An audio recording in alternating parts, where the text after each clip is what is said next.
धारावी, कुर्ला, बांद्रा वो इलाके हैं जो मुंबई में कोरोना के सबसे बड़े हॉटस्पॉट हैं और सबसे ज्यादा केस इन्हीं इलाकों से आ रहे हैं। आखिर बीएमसी के इंतजामों में क्या कमी है? मुंबई के असिस्टेंट म्यूनिसिपल कमिश्नर किरण दिगवाकर, जो धारावी, माहिम और दादर के इंचार्ज हैं, उनसे हम सीधे बातचीत करते हैं, जानते हैं। किरण जी, आखिर वजह क्या है? ये समझना जरूरी है कि धारावी में कोरोना के केसेस इतने ज्यादा बढ़ रहे हैं। आप कैसे इस खतरे का मुकाबला कर रहे हैं?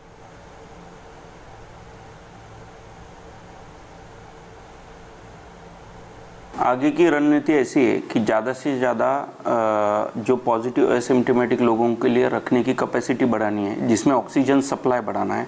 आज हमारे जितने भी सीसीसी कोविड केयर सेंटर्स है, जिसमें पॉजिटिव पर्सन लेकिन जिसको कोई सिम्टम्स नहीं जो रखे जाते, वहाँ पे हमने पोर्टेबल ऑक्सीजन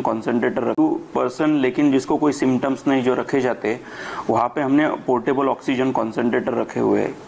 उसके बाद वहाँ पे सबको ट्रीटमेंट दी जाती है। उसको मल्टीविटामिन्स हो गए, उसके बाद उसको जिंक टैबलेट्स हो गया, HCQ हो गया, इन सब के डोज दिए जाते। धारावी ऐसे अकेला इलाका है जहाँ पे लाफ्टर थेरेपी हो गई, योगा हो गया, ये सब चीज़ें, अंताक्षरी वगैरह ऐसे चीज़ से लोगों में पॉजिटिविटी रखी जाती है, पॉजिटिव पेशेंट्स के अंदर, की उनको कोई किसी तरह का डिप्रेशन ना फील हो किसी का। ये यानी आप कह रहे हैं कि कोरोना के जितने भी मरीज हैं उनका पूरा ध्यान रख रहे हैं, लेकिन सवाल यही है कि आखिर मरीजों के लिए बेड और अस्पतालों के इंतजाम है क्या? क्योंकि सवाल यही उठ रहे हैं कि मुंबई में कोरोना मरीजों की सही से केयर नहीं हो पा रही। नहीं, हमने जी नॉर्थ वार्ड में 5 हॉस्पिटल्स ऑलरेडी एक्वायर किए थे, जैसे साई हॉस्पिटल हो गया, लाइफ केयर हो गया, प्रभात नर्सिंग हो गया, फैमिली केयर हो गया और आयुष हॉस्पिटल हो गया। तो आपको याद होगा अप्रैल फर्स्ट वीक में जब धारावी के केसेस हार्डली 10 और 15 में थे, उस टाइम पे साई हॉस्पिटल एक्वायर किया गया था बीएमसी की तरफ से।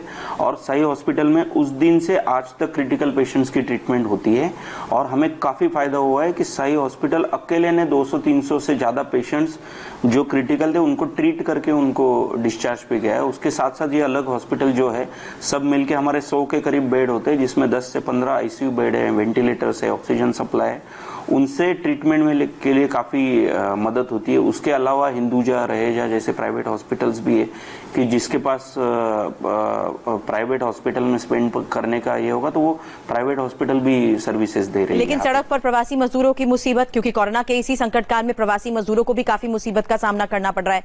मुंबई से बड़ी तादाद में मजदूरों का पलायन भी हुआ है और कई मजदूरों का ये कहना है कि लॉकडाउन में उनके खाने पीने का कोई इंतजाम ही नहीं हुआ, इसलिए वो मुंबई छोड़ने पर मजबूर हो चुके हैं। नहीं, शहर का तो नहीं बोल सकते इसमें। जहाँ तक धारावी का सवाल है, माहिम, धारावी और दादर का सवाल है, तो जैसे मैंने कहा कि 19,000 फूड पैकेट्स लंच में और 19,000 फूड पैकेट्स डिनर में, उसके अलावा 23,000 रेशन पैकेट्स हमने धारावी के अंदर बांटे हुए हैं। बाद में यहाँ के जो विधायक है, जो मंत्री वर्षा गायकवाड़ मैडम हो गई, खासदार राहुल शेवाले साहब हो गए, या फिर अलग अलग कॉर्पोरेटर्स हो गए, उन सब लोगों ने अपना खुद का कम्युनिटी किचन रखा था कि जिसके अंदर लोगों को खाना दिया जा रहा था।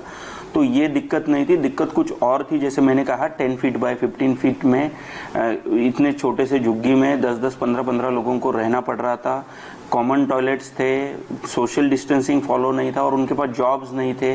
तो ये सब चीजें उसको कारण हो सकती है, ना कि कोई उसको फूड नहीं मिल रहा था या राशन नहीं मिल रहा था, ये नहीं था उसके पीछे का कारण।